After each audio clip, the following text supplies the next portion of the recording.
Assalamualaikum warahmatullahi wabarakatuh. Alhamdulillahilladzi hadana li hadza wa ma kunna linahtadiya laula an hadanallah.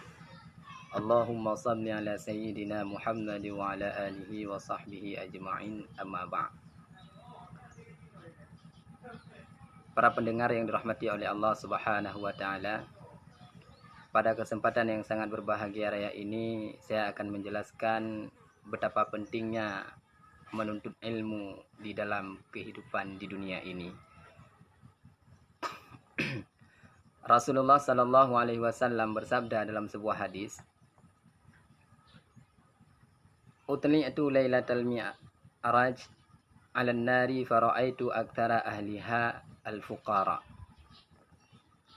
Aku melihat pada malam Mi'raj, kata Rasulullah. Ini kejadian pada ketika Rasulullah Mi'raj, naik dari Masjidil Aqsa menuju ke Sidratil Muntaha, itu namanya Mi'raj. Beliau sebelum bertemu dengan Allah Subhanahu wa taala sempat berkunjung ke dalam syurga dan pula berkunjung ke dalam neraka. Rasulullah ketika melihat neraka, beliau melihat kebanyakan ahli neraka itu berada dalam fakir, miskin yang luar biasa. Sehingga Rasulullah berkata, "Utli'tu lailatal mi'raj." Aku melihat pada malam Mi'raj 'alan nari, di atas neraka, fara'aitu aktsara ahliha al-fuqara. Maka aku melihat akan kebanyakan ahlinya neraka itu orang-orang yang miskin. Qalu, berkatalah mereka itu, para sahabat pada ketika itu, "Ya Rasulullah, minal mal?" Wahai Rasulullah, mereka itu fakir apakah daripada harta? Artinya kalau kita bicarakan tentang fakir itu sudah barang pasti tertuju pikiran kita pasti terhadap harta. Jadi beliau, para sahabat bertanya kepada Rasulullah, "Minal mal?" Mereka miskin itu daripada harta? Rasulullah menjawab, "Qala lah." Tidak. Mereka itu bukan miskin gara-gara harta. Bal minal ilmi, bahkan mereka miskin daripada ilmu. Mereka itu bukan miskin daripada harta, tetapi miskin daripada ilmu. Faman la yata'allamul ilma la yata'atta lahu ahkamul ibadati wal qiyamu bihuquqiha kama yanbaghi, kata Rasul. Maka barang siapa yang tidak belajar ia akan ilmu, sungguh tidak mendatang baginya akan hukum-hukum ibadat dan qiyam dengan hak-haknya ibadat. Dan tidak bisa mengurus ataupun mendirikan dengan hak-haknya ibadat.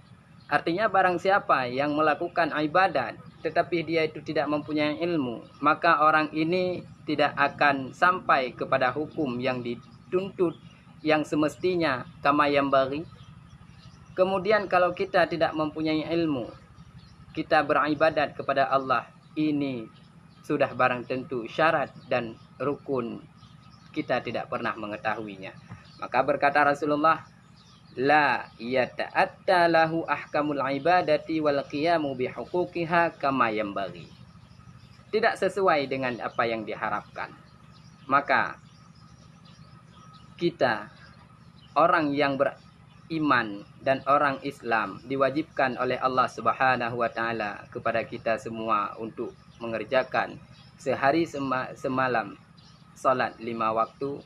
Dan ini kita hampir memasuki bulan yang namanya bulan Ramadan, diwajibkan oleh Allah Subhanahu wa taala terhadap kita umat Muhammad berupa puasa di dalam sebulan penuh.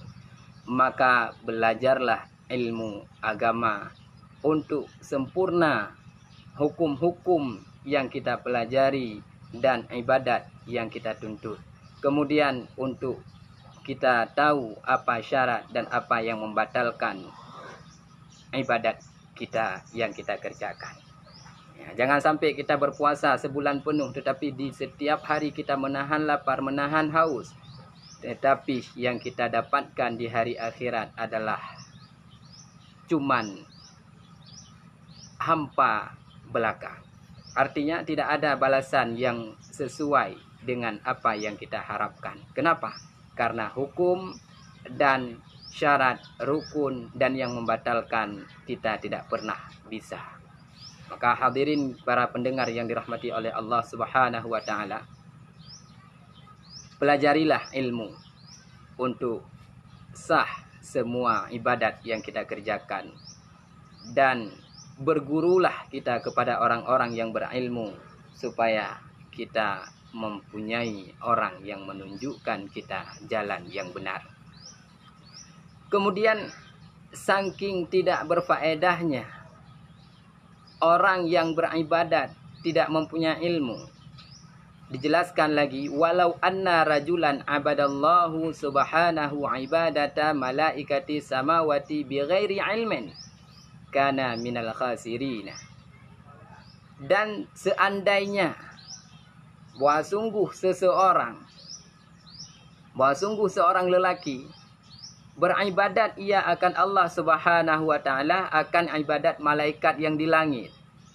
Artinya tingkatan ibadat yang dilakukan oleh pemuda ini setingkat dengan malaikat yang berbuat ibadat di atas langit. Segitu banyaknya ibadat yang dikerjakan oleh pemuda ini. Bi ghairi ilmin, tetapi tanpa ilmu. Dia mengerjakan ibadat, jangankan kita katakan yang wajib, tetapi yang sunat pun semuanya dikerjakan. Namun dia tidak mempunyai ilmu, maka kana minal khasirina, adalah ia sebahagian daripada orang-orang yang rugi. Sukses selalu gure, insya-Allah. Jadi kalau kita beribadat tidak mempunyai ilmu, walau sebanyak apapun ibadat yang kita kerjakan, kalau bandingan di sini adalah ibarat orang yang beribadat setingkat dengan malaikat yang ada di langit, tetap mereka itu bahagian daripada orang-orang yang rugi. Kenapa rugi? Dia rugi aktivitas ibadatnya, dia rugi waktu untuk berbuat ibadatnya. Namun pahala yang kita dapati di esok hari akhirat tidak dia dapati. Kenapa? Karena syarat, rukun, dan yang membatalkan ibadat tersebut dia tidak pernah tahu. Fasyammir, maka bersungguh-sungguh olehmu fi talabil ilmi, pada menuntut ilmu, bil bahsi wal talqin wa tadaris. Maka bersungguh-sungguh olehmu untuk menuntut ilmu dengan mubahasah dan dengan ulang-ulang kaji, talqin wa tadaris, ya, dan dengan belajar. Wajtanibil kasalah wal malalah, dan jauhi olehmu akan malas dan akan kebosanan. Jadi kita kalau seandainya menuntut ilmu yang namanya ilmu agama ini, sudah barang pasti kita akan muncul yang namanya malas. Sudah barang pasti akan datang yang namanya bosan. Maka dikala kita datang yang namanya malas, dikala datang yang namanya bosan, tinggalkan bosan tersebut, tinggalkan, jauhkan yang namanya malas. Belajarlah ilmu agama supaya kita dikala berbuat ibadat kepada Allah Subhanahu wa taala, semua ibadat yang kita kerjakan ini sah di menurut hukum agama dan diterima oleh Allah Subhanahu wa taala.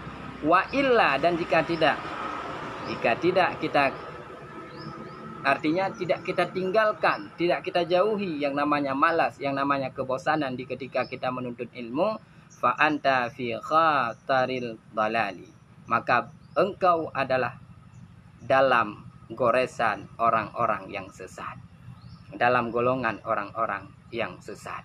Maka hadirin, kita semua berdoa kepada Allah Subhanahu wa taala, mendoakan, meminta kepada Allah Subhanahu wa taala, wal iyadu billah azza wa jalla, supaya dijauhkan daripada bahagian orang-orang yang rugi yang hidup di atas permukaan dunia ini. Hanya sekian yang dapat saya sampaikan, lebih dan kurang saya minta maaf. Saya akhiri, hadanallah wa yakum ajma'in. Assalamualaikum warahmatullahi wabarakatuh.